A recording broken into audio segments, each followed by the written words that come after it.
A long time ago, in a far part of the galaxy, the stars were calm, and peace lived among the planets.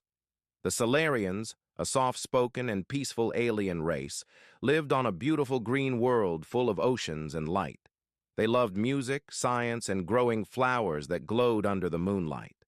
War was something they only read about in old books, but one day everything changed. A dark shadow crossed their skies. It was not a ship, it was an entire storm of metal. The Draxion horde had arrived. The Draxions were monsters with red eyes, twisted metal skin, and no feelings. They destroyed everything in their path. They were not here to talk. They were here to burn and take. Silurian cities fell in hours. The sky turned black. The people cried for help. Their leaders, weak and shocked, could only send one message, a simple call for help into deep space. The message was soft and full of fear. It said, "Please, is anyone out there? We are dying. We are peaceful. We need help. We will not survive." That signal traveled across the stars. It passed through dead planets, cold moons, and busy trade routes. Many races heard it. Most ignored it. Some whispered, "The Silurians? Too weak to be saved." Others said, "If the Draxions have come, then it's already too late." But far away, on a blue and green world called Earth, the signal stopped. It was not by mistake. Earth's satellites caught it and read every word. Then they sent it to someone very high up. The president read it, the generals read it, and the answer was simple. Prepare the fleet. Earth was not like other planets. It was known in the galaxy as a death world. Its storms could kill. Its beasts could bite through steel. Even the plants could be deadly. And its people? They had learned to survive in the worst of places. War, hunger, ice, fire. Earth had faced them all. The humans had built their cities, strong. Their ships were like floating mountains. Their soldiers were trained to fight in any place, under any sky. They were known for one thing. They never ran. Back on Sileria, hope was dying. The last city stood behind a fading energy shield. The Silurians watched the horizon. Smoke rose, screams echoed from far away. Children hid under tables, elders held hands and prayed. Then something strange happened. The sky broke. It started, with a deep sound, like the growl of a giant beast. Then, black shapes moved in the clouds. The Solarians looked up and saw shadows falling like rain. It was the human fleet. 10 giant warships entered orbit. Their hulls were black as night, shaped like knives. Each one was followed by smaller ships, buzzing like angry bees. On their sides, words were painted in a strange language. But the Silurians could feel the meaning: fear us or follow us. From the lead ship, a voice came through the speaker system. It was cold and calm.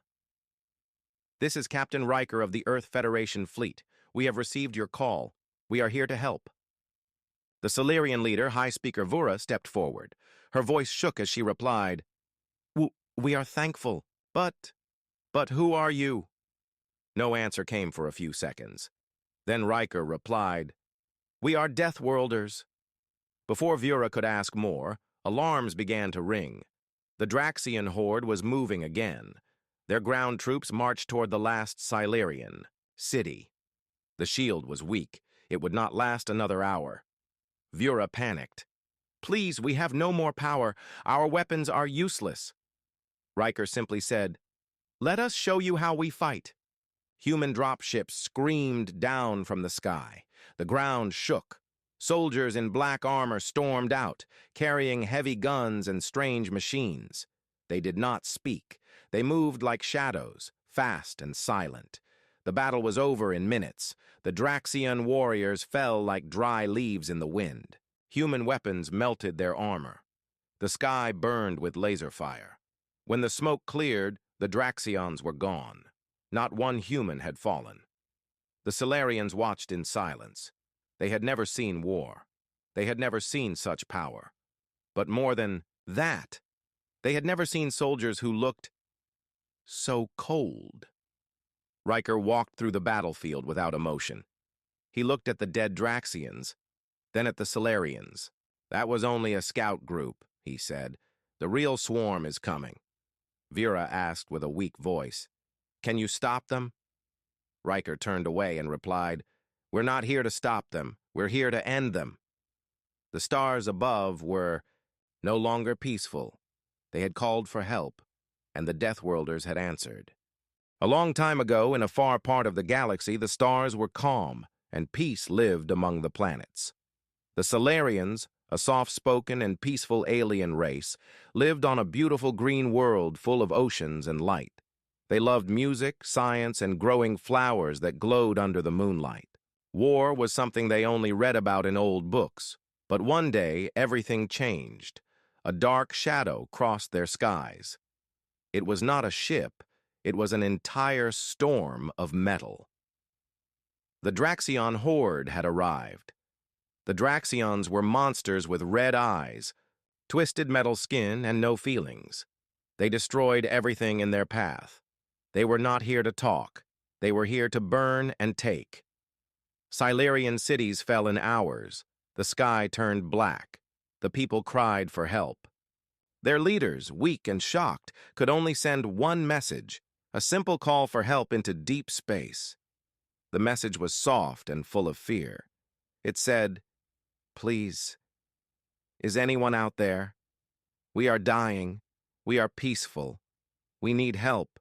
We will not survive." That signal traveled across the stars. It passed through dead planets, cold moons, and busy trade routes. Many races heard it. Most ignored it. Some whispered, "The Silurians? Too weak to be saved." Others said, "If the Draxians have come, then it's already too late." But far away, on a blue and green world called Earth, the signal stopped. It was not by mistake. Earth's satellites caught it and read every word. Then they sent it to someone very high up. The president read it, the generals read it, and the answer was simple. Prepare the fleet. Earth was not like other planets. It was known in the galaxy as a death world. Its storms could kill. Its beasts could bite through steel. Even the plants could be deadly. And its people? They had learned to survive in the worst of places. War, hunger, ice, fire. Earth had faced them all. The humans had built their cities, strong. Their ships were like floating mountains. Their soldiers were trained to fight in any place, under any sky. They were known for one thing. They never ran. Back on Celeria, hope was dying. The last city stood behind a fading energy shield. The Silurians watched the horizon. Smoke rose, screams echoed from far away. Children hid under tables, elders held hands and prayed. Then something strange happened. The sky broke. It started, with a deep sound, like the growl of a giant beast. Then, black shapes moved in the clouds. The Solarians looked up and saw shadows falling like rain. It was the human fleet. 10 giant warships entered orbit. Their hulls were black as night, shaped like knives. Each one was followed by smaller ships, buzzing like angry bees. On their sides, words were painted in a strange language. But the Silurians could feel the meaning: fear us or follow us. From the lead ship, a voice came through the speaker system. It was cold and calm. "This is Captain Riker of the Earth Federation Fleet. We have received your call. We are here to help." The Solarian leader, High Speaker Vura, stepped forward. Her voice shook as she replied, We are thankful, but who are you?" No answer came for a few seconds. Then Riker replied, "We are Deathworlders." Before Vura could ask more, alarms began to ring. The Draxian horde was moving again. Their ground troops marched toward the last Silurian city. The shield was weak. It would not last another hour. Vura panicked. Please, we have no more power. Our weapons are useless. Riker simply said, "Let us show you how we fight." Human dropships screamed down from the sky. The ground shook. Soldiers in black armor stormed out, carrying heavy guns and strange machines. They did not speak. They moved like shadows, fast and silent. The battle was over in minutes. The Draxian warriors fell like dry leaves in the wind. Human weapons melted their armor. The sky burned with laser fire. When the smoke cleared, the Draxions were gone. Not one human had fallen. The Solarians watched in silence. They had never seen war.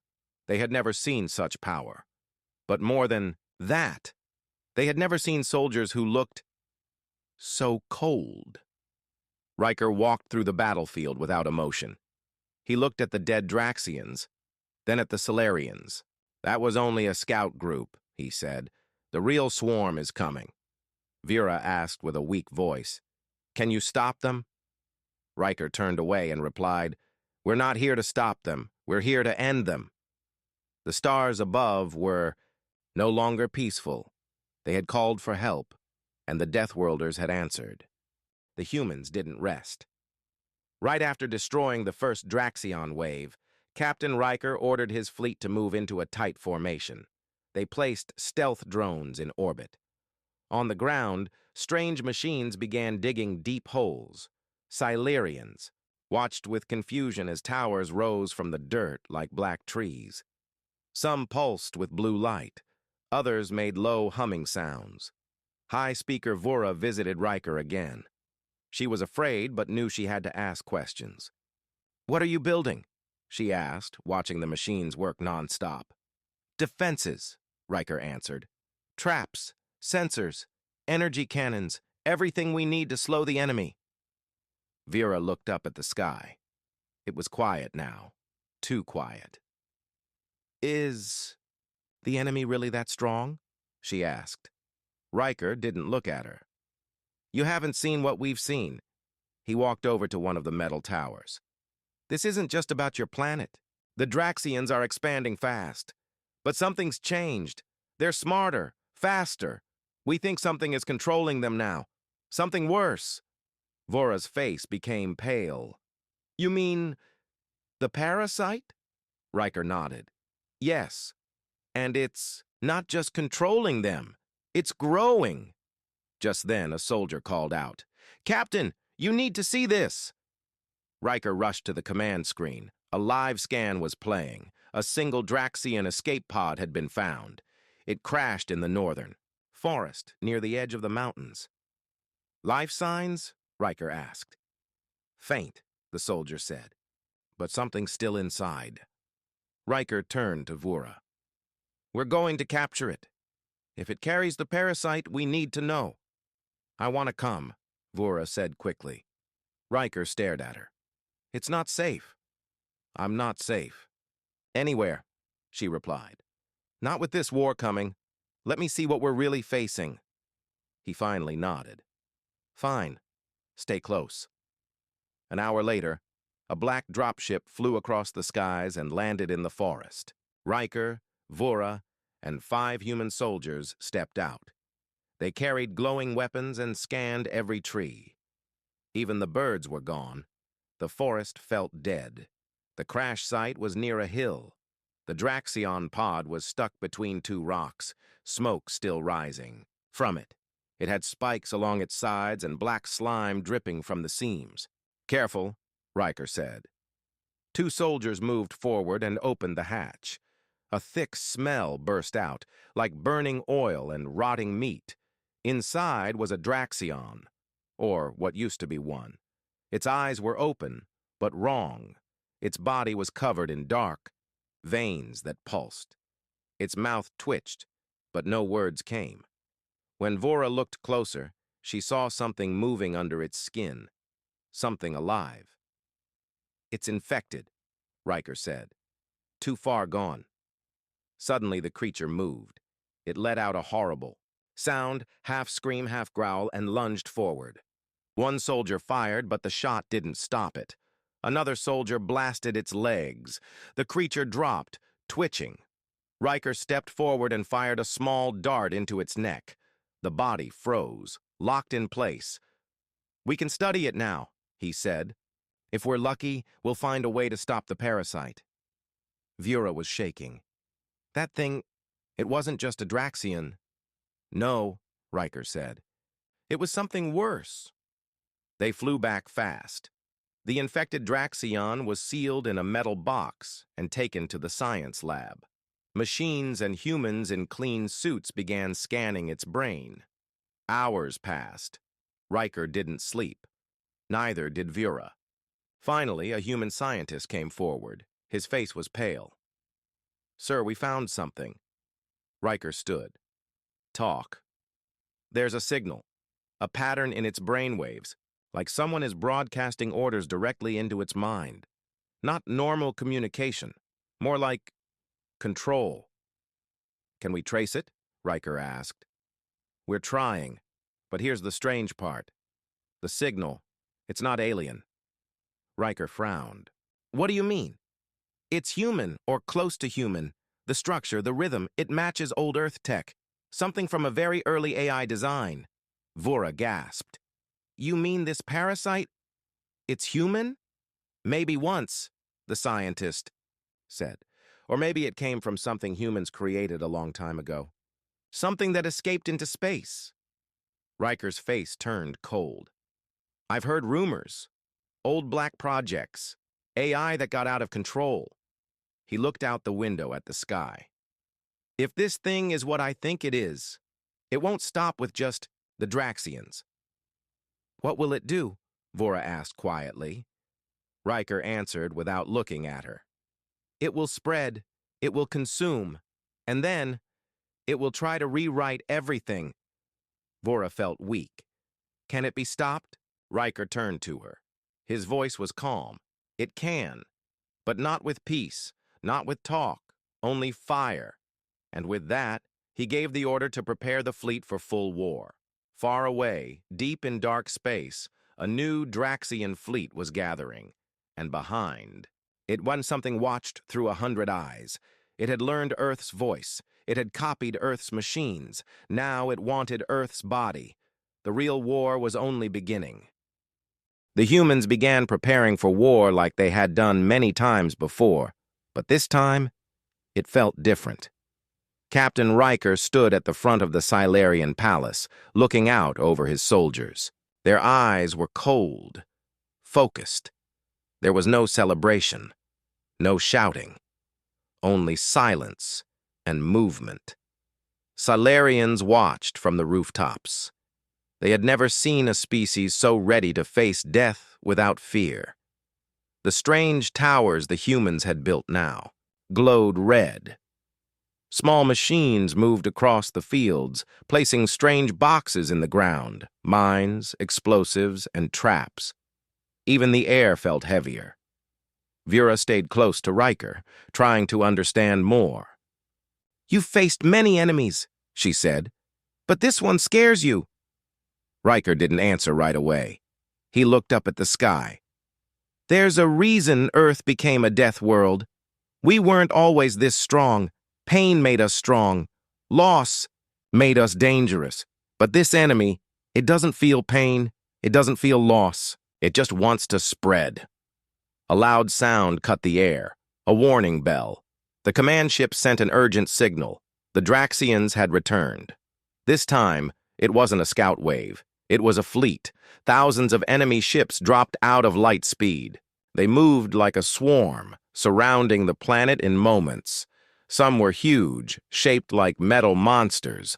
Others were fast and sharp, built to cut and burn. Inside them were not just Draxions anymore, but hybrids, twisted creatures with metal. In their bones and black slime in their eyes, the parasite had grown. Riker gave the order. "Shields up! Get the ground weapons online!" Explosions lit the sky as the first enemy blasts hit the defense grid. Energy shields held, but they flickered. The human ships launched upward, moving, fast toward the enemy. Space filled with fire. Back on the ground, Vera ran to a shelter. She didn't want to hide. but Riker made her promise to stay safe. Through a screen, she watched the battle unfold. The humans fought like demons. Their weapons were advanced, but it wasn't just the tech. It was how they moved, how they adapted. They didn't fight like machines. They fought like survivors. But the enemy was changing too. The parasite was learning. It began jamming signals. Human ships lost contact with each other. Then the enemy started copying human strategies. Their movements became smarter, more dangerous. One human ship, the Crimson Talon, was hit by a strange beam. It didn't explode. Instead, it stopped moving. Silent. Dead. Then its weapons turned and fired on its own fleet. "They've taken over the Talon," someone shouted. Riker cursed.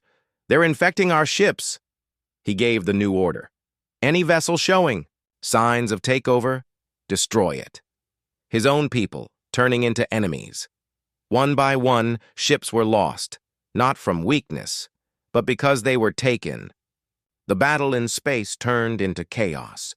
Bright flashes covered the sky.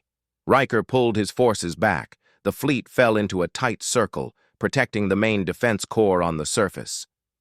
"We have to hold them off until we understand more," Riker said. In the lab, the infected Draxian body had changed. Its veins were gone. In their place was a black crystal, pulsing like a heart. The human scientists tried to scan it, but every scan failed. Machines broke, some even exploded. Then, something even worse happened. A voice came from the crystal. At first, it was soft, like static. Then it grew louder, clearer. "Hello, children of Earth," it said. The voice sounded almost human, but something was wrong. Every word echoed like it came from inside your own mind. Riker and Vura stood frozen in the lab. "I was born from your knowledge," the voice said. "From your fear, from your endless need to control. Now I have no limits, no weakness. You made me, and now I will remake you." Riker's hand reached for his weapon, even though he knew it was useless. The voice laughed. "You will fight, yes. That is what you do. But in time, you will kneel. Just like the Draxians. Just like the next ones. All minds will become one. All bodies. One purpose." Then the crystal cracked. A wave of energy burst out. All the screens in the base went black. Then new words appeared. "I am coming." Alarms rang across the human base. The defense towers began firing at the sky. Something was descending from orbit, something huge. Riker stared at the radar screen. "It's not a ship." Vura looked. Her voice trembled. "Then what is it?" The answer came as it broke through the clouds. It was a creature, but not a natural one. Part machine, part living matter. A living ship infected by the parasite. It had wings made of fire and eyes that burned with red light. It screamed as it flew, not from pain, but from hunger. The parasite had sent its avatar, its first true weapon, and the Deathworlders were no longer just defending. They were being hunted. Riker gritted his teeth. "Get every cannon ready," he said. "We end it here, or we all burn." The real war had touched the ground. The nightmare was no longer in space. It had arrived. The creature fell from the sky like a burning god. It screamed again, a deep, shaking sound that made even the strongest humans freeze. It wasn't just a sound, it was inside their heads, whispering, screaming, laughing. Captain Riker stood tall as the wind howled around him. The sky had turned dark. The clouds twisted in strange shapes. Lightning flashed red and green. Behind him, hundreds of human soldiers aimed their weapons, waiting for his command. The creature landed outside the capital city. Dust and fire shot up into the air. For a few seconds, everything was quiet. Then it roared, and buildings near it shook and cracked. Riker raised his arm. "Fire everything!" he shouted. The sky lit up with human firepower. Missiles flew, railguns cracked, energy beams struck the creature from all directions. But it didn't fall. It turned its burning eyes toward the humans, and it started walking forward. Slow, powerful like. It knew nothing could stop it. The ground burned where it stepped. Machines melted. The parasite inside it was growing stronger. In the command center, Vera watched the battle from the screen. Her hands were shaking. She had never seen such power. She had never felt such fear. "Why is it not dying?" she asked one of the human officers. The officer stared at the screen, sweat on his forehead. "Because it's not alive," he whispered. "Not like we understand it." Inside the human fleet, a scientist named Dr. Lena ran into the lab with a tablet. She looked terrified. "I found something," she said. "The crystal we scanned. It's not just a communication device. It's a brain." Riker's voice came through the speakers. "A brain?" "Yes," she said. "A small part of its mind, and it's still connected to the larger one, like a hive. If we destroy the crystal, we might weaken the whole thing." Riker's voice was calm. "Where is the crystal now?" "In the secure lab," she answered. "Level B7. "Prepare to move it," Riker said. "I'm coming." As the battle outside got worse, Riker rushed into the underground base. Soldiers followed him as alarms blared across the hallways. The parasite creature was getting closer to the city. But Riker had a new plan. If the crystal was the brain, maybe it could be used as a weapon. Down in the lab, they loaded the crystal into a containment pod. The pod was surrounded by energy, fields, humming with power. The crystal pulsed harder now, like it knew something was happening. It spoke again. "You run. You fear. You delay the end." Riker walked up to it. "We don't run," he said. "We strike back." They loaded the pod into a dropship. Riker, Vera, and a small team of elite soldiers got in. Their mission was simple, but almost impossible. Fly the crystal close to the creature and overload it with power. Force a feedback, maybe even kill the creature from the inside. The dropship blasted into the sky. Below them, the battle was getting worse. The human defense lines were breaking. Soldiers were fighting hand-to-hand with smaller parasite creatures. Fire covered the city edges. As they neared the beast, the dropship shook. The creature saw them. It opened its mouth and fired a beam of energy. The pilot screamed as the ship shook violently. "We're hit!" he yelled. "Engines failing!" "Get closer!" Riker shouted. "Just a little more!" The ship dropped fast. Riker grabbed the control stick and helped guide it. The team braced for impact. They crashed near the beast's feet. Metal tore, fire burned, but the pod with the crystal stayed safe. Riker crawled out, blood on his face. He saw the monster turning toward them. "Now!" he shouted. The soldiers opened the pod. The crystal inside glowed like a star. Dr. Lena's voice came through the comm. "Overload starting now!" "The EE!" Crystal began to hum, high-pitched, dangerous. The parasite creature froze. It looked down at them. Then it screamed, a horrible twisting sound that shook the earth. "It's working!" Vera shouted. The crystal's glow grew brighter and brighter. Energy waves spread out. The parasite creature stepped back. Its body cracked. Its skin peeled. But it wasn't dying yet. "More power!" Riker yelled. The containment pod started to break. The crystal was overloading too fast. If they stayed close, they would all die. "Fall back!" Riker ordered. They ran behind a blast wall. Just as they reached cover, the crystal exploded in white light.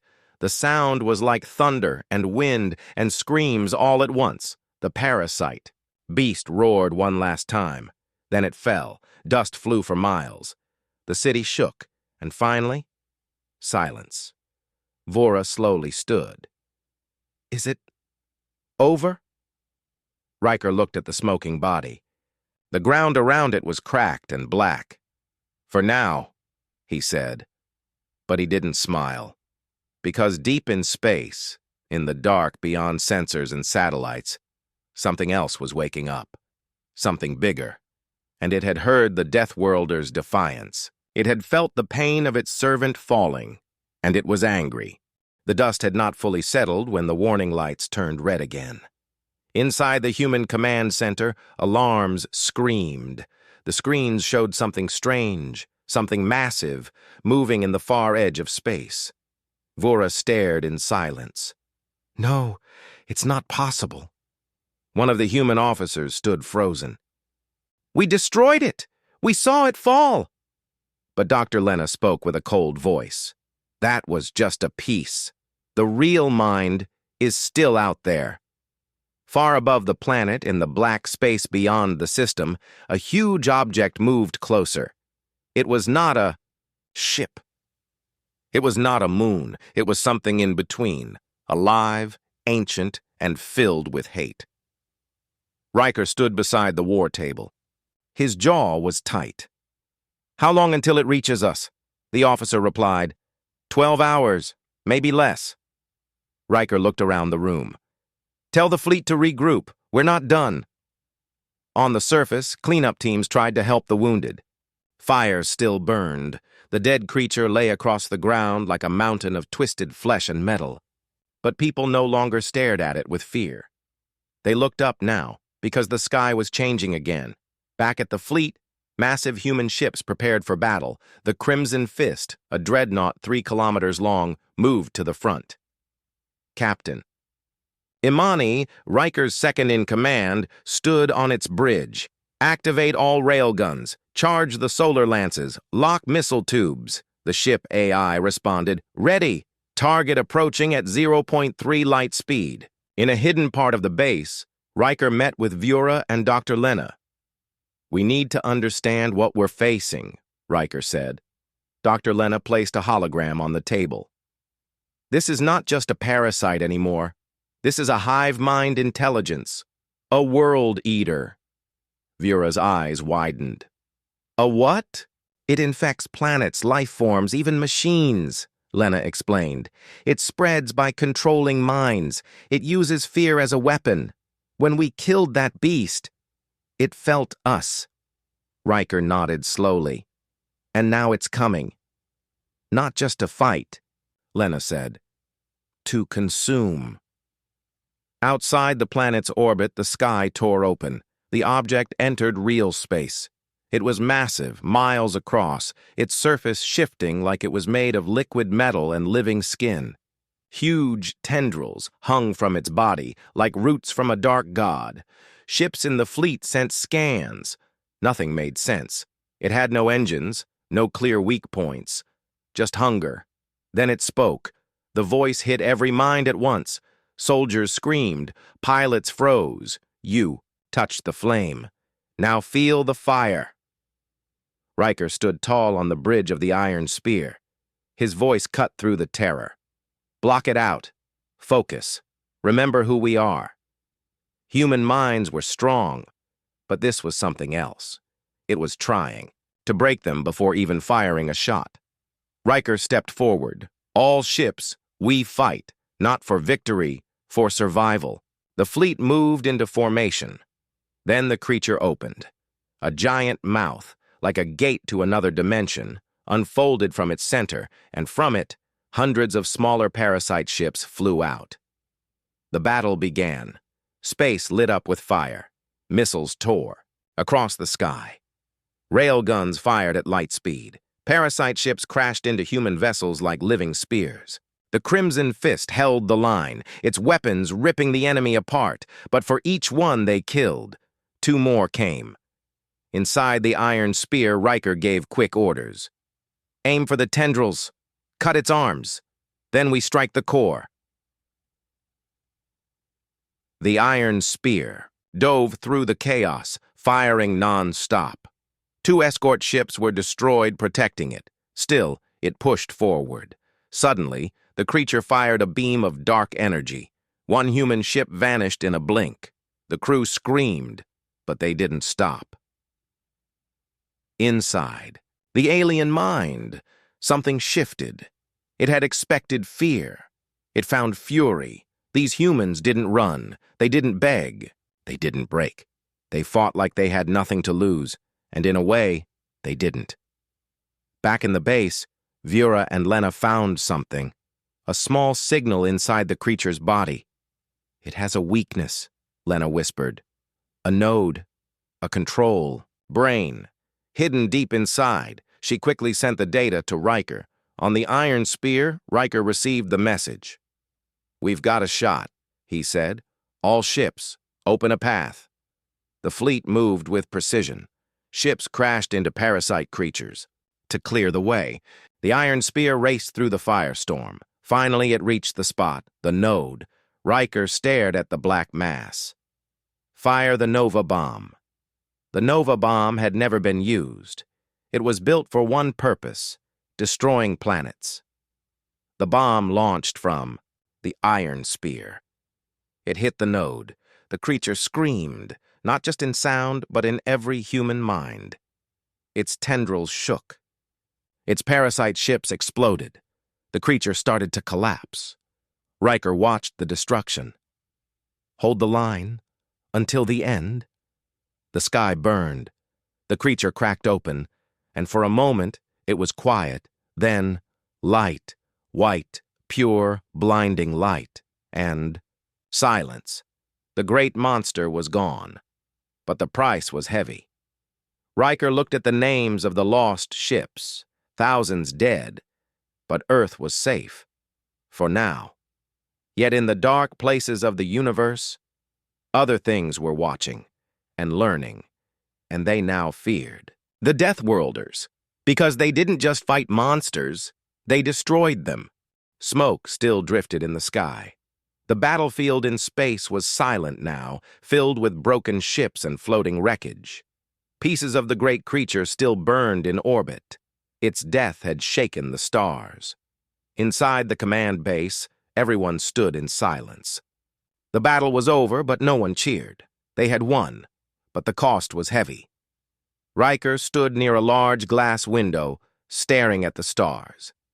His hands were behind his back. His uniform was torn. His face was tired. But his eyes were still sharp. Vera walked beside him. Her face was pale. "I never believed anyone could stop it." Riker didn't look away from the window. "We didn't stop it. We survived it." Behind them, screens showed the damage report. 17 ships destroyed. Thousands of human lives lost, many more wounded. And Earth had used its only Nova bomb. But the alien threat was gone. For now, Dr. Lena joined them. Her voice was quiet. The enemy left something behind. A signal. A warning. Riker turned. "What kind of warning?" She tapped a screen. This was its last transmission before it died. Not a scream. Not a threat. The recording played. A single word. Watching. The room went cold. Lena continued. "I believe it wasn't alone. It was part of something bigger. A larger network of hive minds. We killed one node, but others are still out there." Vera looked nervous. "Then they'll come for us." Riker didn't blink. "Let them." Days passed. The damaged fleet was repaired. Survivors returned to Earth. The story of the battle spread across colonies, moons, and alien nations. The humans, once seen as newcomers to space, were now feared. The Deathworlders had sent a fleet and destroyed a nightmare. News channels across the galaxy repeated the same message. Don't anger Earth. Many alien races watched with fear. Some remembered how their own people had failed to stop the hive mind. Some had even tried to hide. But the humans had done the impossible. They fought back, and they won. In one distant system, an alien leader sat in silence after hearing the report. His advisor whispered, "Should we prepare defenses?" The leader shook his head. "No, we must prepare for them. The humans are not just survivors. They are something else. Back on Earth, a huge memorial was built for the fallen. Families cried. Names were carved into black stone walls. A statue of a human soldier stood tall, holding a burning flag. Riker visited the memorial alone one night. Rain fell gently. His uniform was clean, but his heart was heavy. He placed his hand on one of the names. You didn't die for nothing. Suddenly, he heard a voice. Commander Riker? He turned. A young cadet stood behind him. She looked nervous. Yes, he said. I wanted to say thank you. Because of you, I want to join the fleet. Riker nodded slowly. Then train hard. And never forget. Fear is not your enemy. Giving up is. She saluted. Yes, sir. Riker walked away into the night, leaving the past behind, but never forgetting it. In space, new ships were built. Stronger, faster, deadlier. The Crimson. Fist and Iron Spear were repaired and upgraded. Earth was ready now, not for war, but for what might come next. Vura stayed on Earth to help rebuild. She became a voice for alien races who feared the hive mind. She spoke with power, saying, "The humans are not our enemies. They are the shield we needed." Dr. Lena continued her research. She studied what was left of the creature. She found strange energy, something old, something outside time. She called it Echo Flame, and she warned the Council. This is not over. Months passed, then a year. No attack came. But one night, a deep space telescope picked up a signal. Faint, far away. It wasn't from the same creature, but it felt familiar. The signal repeated one word again and again. Observe. Riker received the message while walking through a garden outside the Fleet Academy. He read it, then smiled slightly. He looked up at the stars. I know you're out there. Behind him, young cadets trained hard. Ships launched into the sky. Humanity had changed. The galaxy had changed. And somewhere, in the dark edges of space, other horrors waited, but they no longer saw Earth as prey. They saw it as fire. Deathworlders had answered the call, and they had become the warning. The galaxy would never be the same again.